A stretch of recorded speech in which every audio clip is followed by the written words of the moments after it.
നമ്മളിനി കുറ്റകൃത്യങ്ങളുടെ വാർത്താലോകത്തേക്കാണ്. Case diary.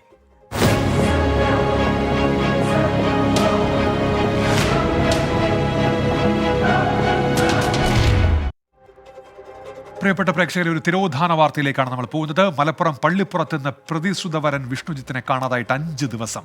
വിഷ്ണുജിത്തിനെ അപായപ്പെടുത്തിയിട്ടില്ല എന്ന സൂചന ഇപ്പോൾ ലഭിക്കുന്നുണ്ട്. തമിഴ്നാട്ടിലേക്ക് പോയി എന്ന നിഗമനത്തിൽ കോയമ്പത്തൂർ കേന്ദ്രീകരിച്ചാണ് പോലീസിന്റെ പരിശോധന. പാലക്കാട് KSRTC ബസ് സ്റ്റാൻഡിൽ നിന്ന് വിഷ്ണുജിത്ത് കോയമ്പത്തൂരിലേക്കുള്ള ബസ്സിൽ കയറുന്നതിന്റെ CCTV ദൃശ്യം 24-ന് ലഭിച്ചു.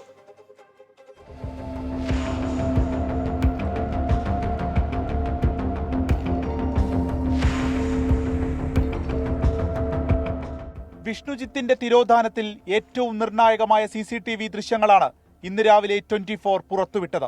പാലക്കാട് നിന്ന് കോയമ്പത്തൂരിലേക്കുള്ള KSRTC ബസ്സിൽ വിഷ്ണുജിത്ത് കയറുന്നതാണ് CCTV ദൃശ്യങ്ങളിൽ നിന്ന് വ്യക്തമാകുന്നത്. കൂടാതെ ബാഗും ധരിച്ചിട്ടുണ്ട്. വീട്ടിൽ നിന്ന് പോകുമ്പോൾ ബാഗ് എടുത്തിരുന്നില്ല.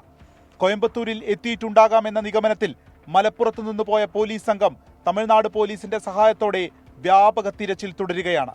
വിഷ്ണുജിത്ത് എത്താൻ സാധ്യതയുള്ള കോയമ്പത്തൂരിലെ 2 ഇടങ്ങൾ അരിച്ചുപെറുക്കിയെങ്കിലും കണ്ടെത്താനായില്ല. കാണാതായ ബുധനാഴ്ച വൈകിട്ട് 7:45-ന് വിഷ്ണുജിത്ത് പാലക്കാട് KSRTC സ്റ്റാൻഡിലെത്തിയ ദൃശ്യങ്ങളാണ് ഇപ്പോൾ ലഭിച്ചിരിക്കുന്നത്. ബുധനാഴ്ച 8:10-ന് കഞ്ചിക്കോട് ഭാഗത്ത് വെച്ചാണ് മൊബൈൽ ഫോൺ സ്വിച്ച് ഓഫ് ആയത്. കഞ്ചിക്കോട്ടെ ഐസ്ക്രീം കമ്പനിയിലാണ് വിഷ്ണു ജോലി ചെയ്തിരുന്നത്. എന്നാൽ കോയമ്പത്തൂരിൽ വിഷ്ണുവിന് ബന്ധുക്കളോ സുഹൃത്തുക്കളോ ഉള്ളതായി കുടുംബത്തിന് യാതൊരു അറിവുമില്ല. കോയമ്പത്തൂർ ഞങ്ങൾക്കോ അല്ലെങ്കിൽ വിഷ്ണുവിനോ അങ്ങനെ ബന്ധുക്കളൊന്നുമില്ല.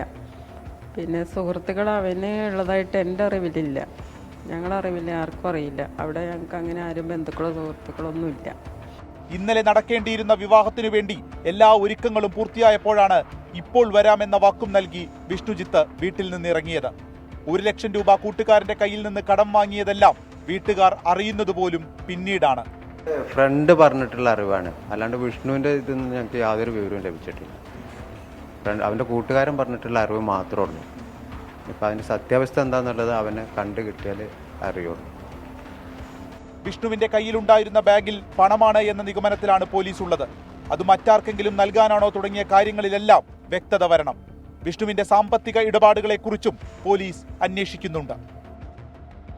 ഒരമ്മ മകനു വേണ്ടി വഴിക്കണ്ണുമായി കാത്തിരിക്കാൻ തുടങ്ങിയിട്ട് ഇന്നേക്ക് 5 ദിവസം. കല്യാണ പിറ്റേന്ന് വലിയ ആഘോഷമാകേണ്ട വീടാണിത്. പക്ഷേ ശോകമൂകമാണ് എല്ലായിടത്തും. പോലീസ് അന്വേഷണത്തിൽ പ്രതീക്ഷയർപ്പിക്കുന്നു കുടുംബം. ടീം 24 മലപ്പുറം.